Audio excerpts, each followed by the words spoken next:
రాజస్థాన్లోని దౌసాలలో చాయ్వాలా వ్యవస్థాపకుడు రోహిత్ శర్మ ఈరోజు చనిపోయారు. ఆయన 30 సంవత్సరాలు అతనికి.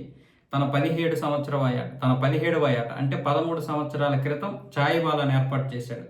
ఎక్కడ? జైపూర్లో, రాజస్థాన్ జైపూర్లో ఈ యొక్క చాయ్వాలా స్టార్టప్ అనే ఒక చిన్న షాపు ఓపెన్ చేశాడు బడ్డీ. అలా అది సక్సెస్ అవడంతో మొత్తం దేశమంతా కూడా వ్యాపింపజేశాడు. మరి అలాంటి చాయ్వాలా ఏమైందో తెలియదు, కోట్లకు పడగెత్తాడు.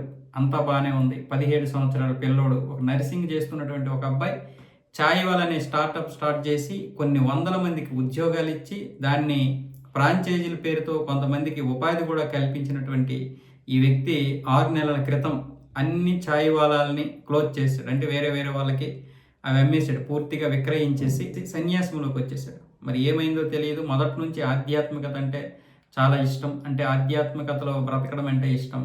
మరి ఏం జరిగిందో తెలియదు. ఈ రోజు అయితే అతను చనిపోయాడు, ఆత్మహత్య చేసుకొని చనిపోయాడు. భార్య ఉపాధ్యాయులుగా పనిచేస్తున్నారు, 7 సంవత్సరాలు బాగున్నాడు. ఎంతోమందికి ఆదర్శమైనటువంటి ఈ వ్యక్తి ఎందుకు చనిపోయాడు అన్న విషయం తెలియదు.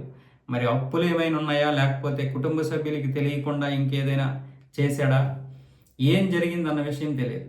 కానీ ఎంతోమందికి స్ఫూర్తిగా ఇచ్చినటువంటి వాళ్ళు ఈ విధంగా అర్ధాంతరంగా వాళ్ళ యొక్క జీవితాలని క్లోజ్ చేసుకోవడం ఎంతోమందికి అది ఒక షాకింగ్.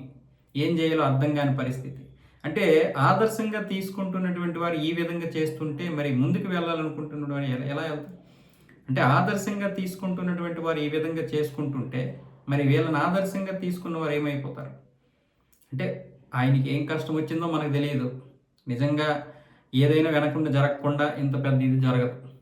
కానీ ఏంటనే విషయం తెలియదు. కుటుంబ సభ్యులు కూడా ఇప్పుడు లబోదీపం అంటున్నారు తప్ప విషయం ఏంటో చెప్పడం లేదు. పోనీ ఏదైనా అప్పులుంటే 6 నెలల క్రితమే ఇవన్నీ అమ్మేశాడు కాబట్టి మరి ఆ డబ్బు అంతా ఏమైందన్న విషయం మరి తెలియరాలేదు. కాబట్టి ఈ లెక్కలన్నీ బహుశా మరో 2-3 రోజుల్లో తేలే అవకాశాలు ఉన్నాయి.